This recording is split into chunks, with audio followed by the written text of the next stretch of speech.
Bonjour mesdames et messieurs, bienvenue. Aujourd'hui, nous allons parler d'un sujet très important, un sujet qui secoue beaucoup de personnes.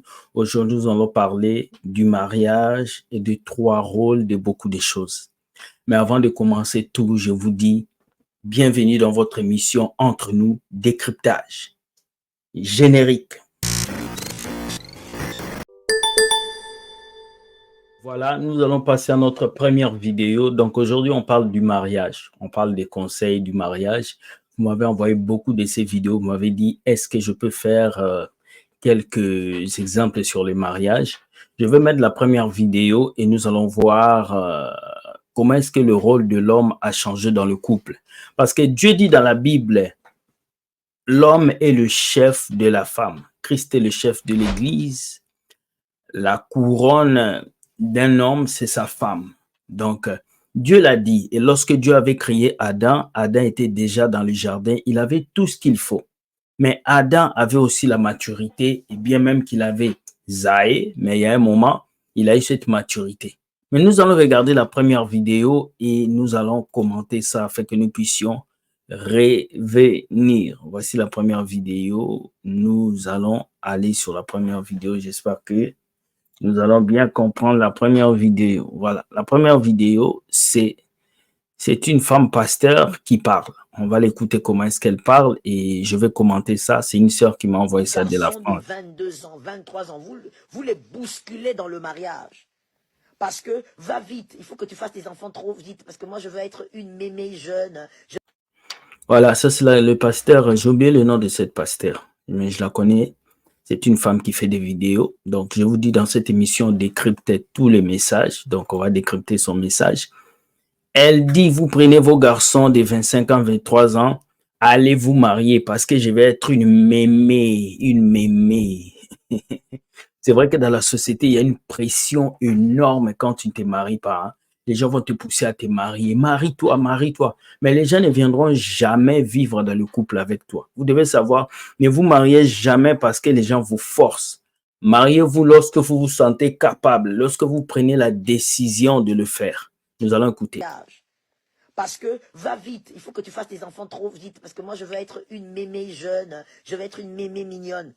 Est-ce que vous réalisez ce que vous faites? Est-ce que vous comprenez que ces garçons-là ne sont pas prêts spirituellement? Voilà. Le problème n'est pas seulement d'être prêt pour le mariage. Tu peux avoir un travail, tu peux avoir une maison, tu peux avoir tout ce qu'il faut. En fait, ce n'est pas le travail qui garantit le mariage, ce n'est pas la voiture qui garantit le mariage, c'est la maturité qui garantit le mariage.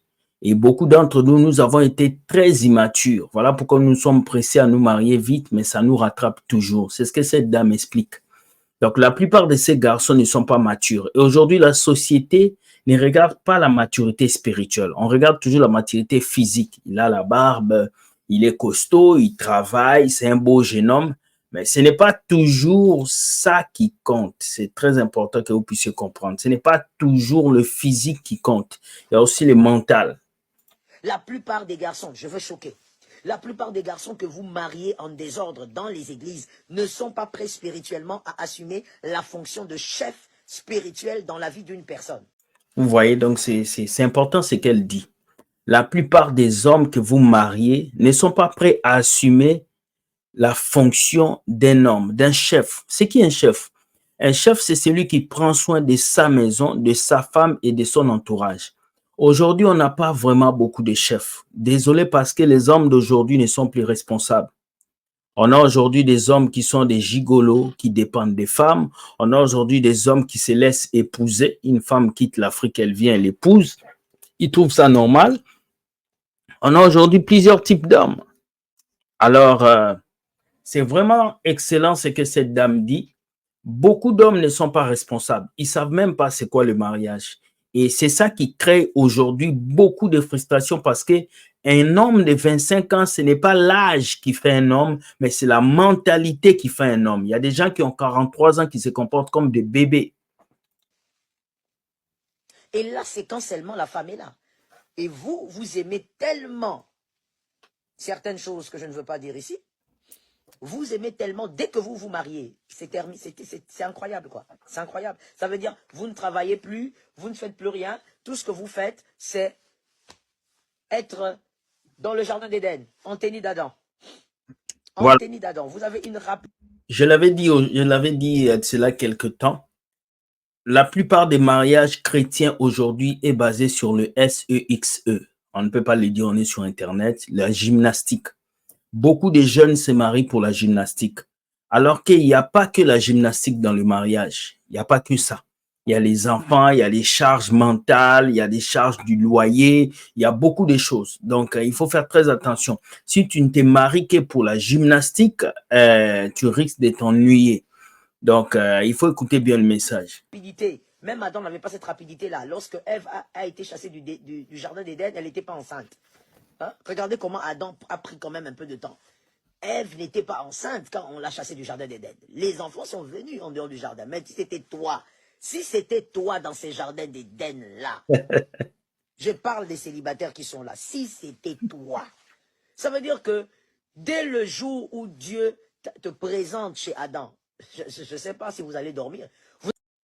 Oui, c'est vrai qu'il y a, un fort envie de gymnastique dans la jeunesse d'aujourd'hui. Les gens ne sont pas prêts à attendre avant de se marier. Les gens ne sont pas prêts. Beaucoup de gens veulent consommer la chose bien avant. Bien avant, ils veulent consommer. Et comme je vous dis, la plupart des jeunes qui se marient, la plupart se marient pour le SEXE. Et c'est très dangereux. On continue.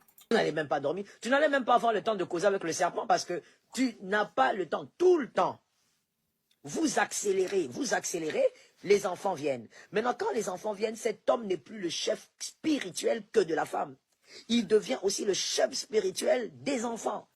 Il faut comprendre le mot chef. Hein. Quand on parle de chef spirituel, c'est quelqu'un qui a l'autorité spirituelle et physique. Ça veut dire que quelqu'un peut être riche, un homme peut avoir des voitures, mais un homme doit être riche spirituellement. Il doit s'asseoir dans la parole de Dieu.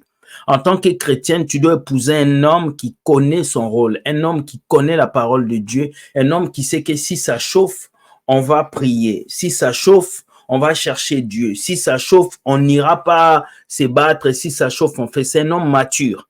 Et aujourd'hui, trouver un homme mature, c'est très difficile, surtout avec les hommes d'aujourd'hui. My Jesus, épargne-nous du mal. Des enfants. Donc ces enfants-là, si le diable arrive à entrer dans la maison, dans ta maison, marié aujourd'hui, célibataire aujourd'hui, marié demain, si le diable arrive à entrer dans ta maison et ta fille de je ne sais pas quel âge a un esprit de nuit, un esprit qui vient la toucher la nuit, un esprit qui vient coucher avec elle la nuit, c'est parce que le chef de famille. Écoute, la couverture, c'est l'homme. La couverture. Ne pensez pas que quand vous vous mariez, la couverture, c'est la femme. La couverture, c'est l'homme. Si l'homme n'est pas solide, la porte est ouverte. Voilà pourquoi vous voyez les familles où le papa, c'est un alcoolique, les enfants vont être déroutés. Les familles où la maman, c'est une femme qui est troublée, les enfants vont être déroutés. Je bénis le Seigneur d'être né dans une famille où mon père connaît Dieu, ma mère connaît Dieu. Ils nous ont élevés dans une éducation chrétienne.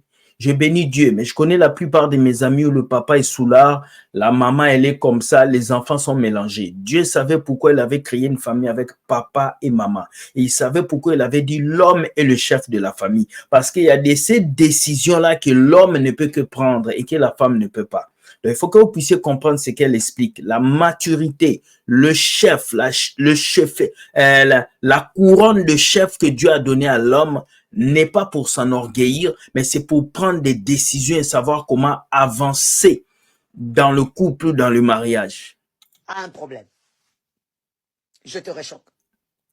Si ton fils a une femme de nuit, alors que toi, tu es dans la maison, monsieur le chef, c'est que toi, tu es un chef irresponsable. Ta spiritualité est à revoir. Tu es un homme, un chef de famille, spirituellement, il est comme des murs. Il ressemble à des murs. Sa spiritualité, la spiritualité d'un père, d'un chef de famille, ressemble à des colonnes de feu. Comprends? Voilà pourquoi un homme doit être un homme qui prie. Un homme doit être un homme qui jeûne. Un homme doit être un homme qui cherche la face de Dieu. Tu ne peux pas être un célibataire sans la vie de prière. Quand tu es célibataire, c'est le moment où tu dois augmenter tes heures de prière. C'est le moment où tu dois travailler, bosser, mettre l'argent de côté. Parce que cette femme qui viendra dans ta vie ne va pas manger tes paroles. Tu auras la femme et des enfants. Donc, il faut que tu t'investis sur toi. Je suis étonné de voir qu'il y a des hommes qui sont célibataires. Au lieu d'économiser, au lieu de garder de l'argent, qu'est-ce qu'ils font? Et ils dépensent cet argent tous les week-ends avec différentes femmes. Non, le célibat n'est pas un moment de la libération S-E-X-E. Non, le célibat est le moment où tu dois contrôler tes émotions, contrôler tes envies, parce que demain tu auras une femme, demain tu auras un homme, tu dois savoir contrôler. Un célibataire infidèle sera un marié infidèle. Un célibataire fidèle sera un marié fidèle. Il faut retenir ça dans vos têtes. Quand vous êtes seul chez vous, dans votre appartement, la manière dont vous vous comportez prépare votre comportement quand vous aurez quelqu'un à côté de vous. C'est ce qu'elle dit. Qui se lève, personne ne peut entrer dans ta famille. Vous prenez... J'ai quand même aimé la vidéo de cette dame. En tout cas, elle a bien parlé. Elle a parlé de la responsabilité d'un homme dans le couple. C'est très important. C'est vrai qu'aujourd'hui, on a des hommes irresponsables qui n'assument pas. Ils peuvent avoir l'argent, tous mes côtés spirituels, papa a abandonné.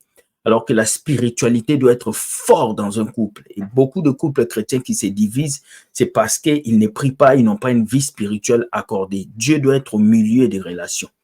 Nous allons monter, nous allons aller voir les deux autres vidéos. Ça va être terrible parce qu'on va parler du rôle de l'homme et de la femme. Je vais mettre la première vidéo. Nous allons voir la première vidéo. Merci. Qui prend les décisions dans votre couple? Moi, madame. Nous sommes dans une génération où on est en train de féminiser les hommes. Vous comprenez? L'homme masculin qui prenait les décisions, l'homme masculin qui agissait devient un homme qu'on appelle misogyne, devient un homme qu'on appelle trop dur. Alors que si Dieu avait donné le pouvoir à l'homme d'être le chef de la famille, c'est parce que l'homme devait diriger. On a dit, l'homme quittera son père et sa mère, s'attachera à sa femme. Tu comprends? Ça veut dire que l'homme a la vision, il partage la vision avec sa femme et les deux avancent. La femme dépend de la vision de l'homme. Pas que la vision de l'homme détruit la vision de la femme, non. Mais la femme dépend de la vision de l'homme. La vision de l'homme est primaire et la vision de la femme est secondaire. Mais aujourd'hui, nous vivons dans une société où l'homme même est négligé. Si vous venez ici au Canada, vous allez voir, c'est les enfants, la femme, le chien et l'homme. L'homme est à la dernière place. L'homme a perdu son rôle d'homme dans la société. Pourquoi? Parce qu'il y a des choses qui poussent les hommes aujourd'hui à perdre leur rôle. La première chose est la paresse. Beaucoup d'hommes sont paresseux. Ils ne travaillent pas. Ils laissent les femmes travailler. Ils laissent les femmes bosser et ils ne font rien. La deuxième chose, c'est l'ouverture de la facilité donner pouvoir à une femme. Lorsque toi, tu es en Afrique, tu permets à une femme de venir t'épouser, de payer la dot et de t'amener en Occident. Tu as ouvert une porte pour que cette femme te manque de respect. Et sur au moins 80% des hommes qui arrivent en Occident, il y a au moins 60% qui se font manipuler par ces femmes. Parce que quoi? C'est elle qui lui a donné les papiers, c'est elle qui lui a épousé. Et c'est ça qui fait qu'il y a beaucoup de manque de respect dans le couple. Et quatrième chose, pourquoi ces hommes créent ce manque de respect, c'est parce que ces hommes ne s'affirment pas comme cet homme-là. C'est un homme féminisé, il ne s'affirme pas dans la société. Regardez, on demande qui prend des décisions. Il dit madame. Il dit madame. Alors que Dieu a dit l'homme est le chef de la famille. Regardez, hein, regardez bien. Vous allez voir la société où on veut vous faire vivre dans cette société. Vos enfants vont vivre dans les sociétés pareilles où ils n'auront rien à dire. C'est clair. C'est clair. Hein? Et voilà. C'est-à-dire, Myriam, qu'est-ce que vous décidez? Tout. Je décide de ce qu'il doit faire et de ce que je fais. Elle décide de ce qu'il doit faire et de ce qu'elle doit faire. Ça veut dire que dans ce couple, cet homme n'a pas de virilité. Dans ce couple, cet homme n'a pas un mot à dire. Et c'est dans cette société que nous vivons, où quand un homme arrive et qui donne les choses, on veut On veut masculiniser les femmes. On veut dire aux femmes, dominez sur vos hommes, maltraitez-les, piétinez-les. Mais une femme chrétienne ne vient pas en domination sur son homme. Une femme chrétienne respecte son mari. Nous allons arriver, attendez, nous allons arriver.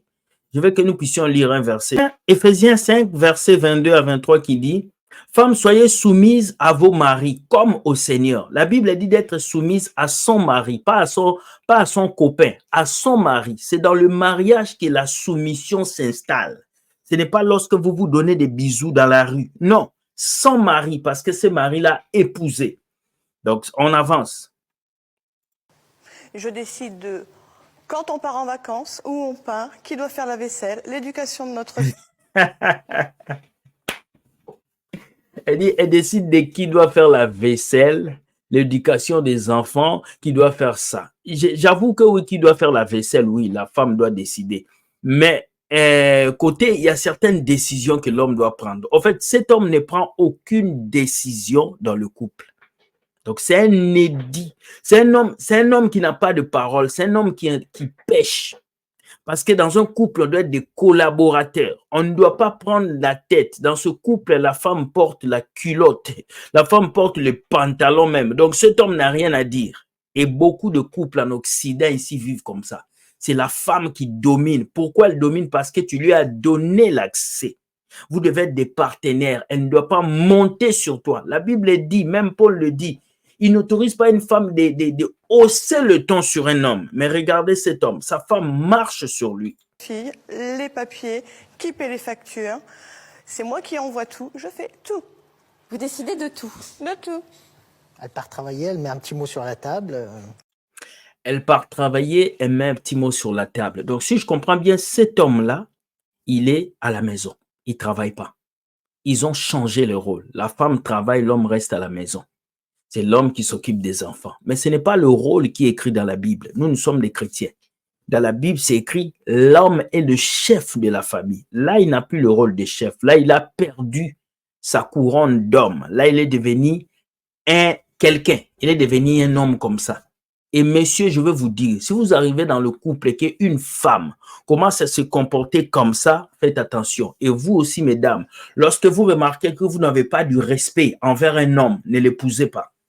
Si vous êtes déjà marié, vous allez régler les choses. Mais si vous êtes fiancé avec un homme, vous remarquez que vous n'arrivez pas à le respecter, je vous conseille, ne vous engagez pas. Parce que demain, vous allez vous comporter comme cette femme. Vous allez marcher sur lui. Vous allez l'écraser. Et cet homme n'aura plus rien à dire. Tu me feras ça. Hop, Voilà. alors, Et vous le faites. Et je vérifie après. Et s'il ne le fait pas? Et s'il ne le fait pas? Mais il le fait. Maman Dédé, Parce que je lui téléphone pendant que je travaille 3 fois, je lui dis t'oublies pas de faire. tu entends? Et s'il ne le fait pas, donc le gars reste à la maison et puis la femme l'appelle. La femme lui dit, est-ce que tu as fait ça? Est-ce que tu as... Moi, William, il y a des hommes comme ça qui existent. Ils sont nombreux ici en Occident. Ils sont mariés, vous le voyez, mettre des photos sur Facebook. Mais dans les couples, c'est eux les femmes. C'est eux qui préparent, c'est eux qui font tout. Quand madame arrive, lui, c'est un petit toutou. Pourquoi? Parce qu'on l'a pris en Afrique, parce qu'on l'a épousé. Il a peur de perdre ses papiers. Il ne peut pas s'affirmer. Si tu es comme ça, tu dois changer aujourd'hui. Après avoir regardé cette vidéo, tu dois reprendre ta place d'homme. Ça et ça et ça. Voilà, ça m'a choqué cette vidéo. Vous allez me dire ce que vous pensez. Est-ce que dans vos couples aussi c'est comme ça? Vous travaillez, ces messieurs qui fait tout? Ben, je sais pas. Mais on va regarder notre dernière vidéo dans ces décryptages d'une femme qui fait vœu de mariage. Mais pendant qu'elle fait le vœu, elle dit des choses bizarres. On va regarder ça. Promesse de t'aimer tous les jours, de te chérir dans la pauvreté et dans la richesse surtout. Et de manger ton argent. Dans le nom de Jésus. Ah bon? Vous avez entendu quoi? Je fais la promesse d'être fidèle à toi, de te respecter et de manger ton argent jusqu'à la fin de mes jours. Madame, écoutez, on ne se marie pas pour manger l'argent d'un homme. On se marie parce qu'on aime un homme. Voici la génération où nous vivons, une génération de femmes matérialistes, de femmes qui se mettent en couple pour l'argent, déjà c'est dangereux. Tu ne peux pas te marier à cause de l'argent. Tu te maries à cause de la personne qui est devant toi. Et beaucoup de femmes aujourd'hui ne se marient pas à cause de l'argent, elles se marient à cause de la situation sociale du gars. Donc, c'est triste de le dire, mais ne poussez pas vos filles à épouser des hommes à cause de leur richesse. Parce que demain, l'argent peut finir. Demain, cet homme peut perdre son travail. Demain, cet homme va manquer d'argent. Maintenant, si toi, tu dis tu l'épouses à cause de son argent, et quand l'argent va finir, tu vas bouffer quoi? Parce que tu dis tu l'épouses pour bouffer son argent. Quand son argent va finir, tu vas bouffer quoi? Rien. C'est triste de le voir, hein? C'est triste. C'est la promesse de t'aimer tous les jours, de te chérir dans la pauvreté et dans la richesse surtout. Et de manger ton argent. Dans le nom de Jésus. Je t'aime, mon cœur. Voilà, j'aime beaucoup ça. J'aime beaucoup ce qu'elle a dit, mais elle n'a pas bien exprimé cela. Pour moi, le vœu d'un mariage doit être censé sur la personne et non sur son argent et non sur sa richesse. Mais il y a deux leçons à tirer ici. Cette femme est vraie. Elle est vraie. Elle a dit ce qu'elle est venue faire dans le couple. Elle est venue manger l'argent en l'aimant. Ça veut dire que cet homme doit travailler dur pour avoir l'argent. S'il n'a pas l'argent, il aura des sérieux problèmes. Et la deuxième chose est que beaucoup de nos sœurs n'affirment pas ce qu'elle a dit. Au moins, elle est véridique. En tout cas, moi, ce que je vais dire, dites-moi ce que vous pensez de toutes ces vidéos que j'ai fait aujourd'hui. On a parlé du mariage. J'espère que beaucoup de gens vont aimer ce qu'on a parlé. J'ai aimé ce qu'elle a dit. Ça, c'est le mariage. En tout cas, moi, ce que je vais dire aujourd'hui, le mariage est une institution divine. Et il a dit, il n'est pas bon que l'homme soit seul, on va lui créer une aide semblable. Donc, si Dieu a créé une aide, c'est parce que tu manques quelque chose.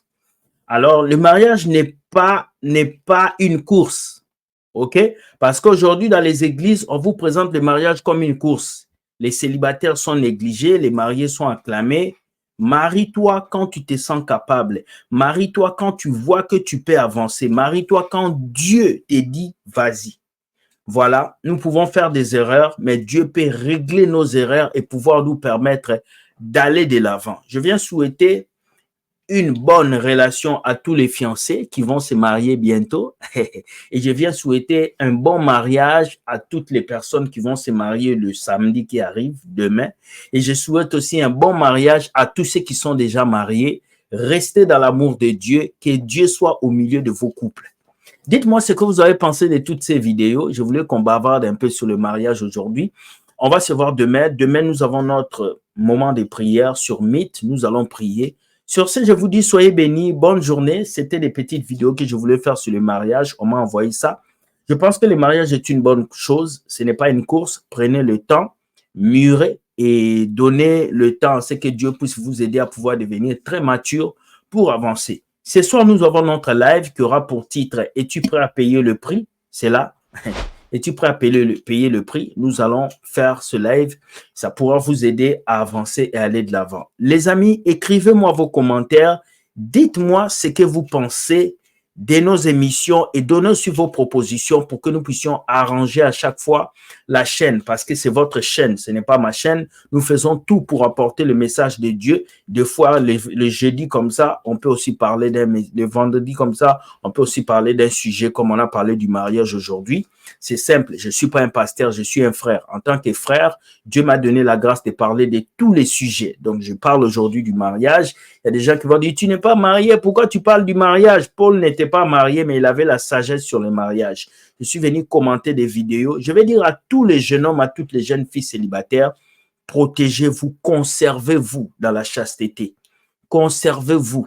Ne donnez pas vos corps à n'importe qui. Conservez-vous. Trouvez l'homme de votre vie, la femme de votre vie. Après, vous allez faire une vie avec la personne. Même si c'est dur, même si c'est difficile, lève-toi, va chanter. Si ça brûle, sors, va pique-niquer. Si ça brûle, va au studio, chante des chansons. Si tu sens que ça brûle en toi, commence à chanter, commence à prier. C'est important. Dieu a dit, mais avec la tentation, il trouvera le moyen que tu puisses t'en sortir. Alors que Dieu nous donne des partenaires des destinées et que Dieu permet à nos couples d'avancer. S'il y a des personnes qui sont mariées ici depuis longtemps, vous pouvez nous donner des conseils comment est-ce qu'un mariage peut être une réussite? Nous voulons lire vos commentaires. Écrivez-nous tout ce que vous avez comme doléance ici dans notre email. Nous allons vous répondre. Je vous aime, je vous dis bonne journée, soyez bénis et que Dieu vous garde. Bisous, bisous à tout le monde.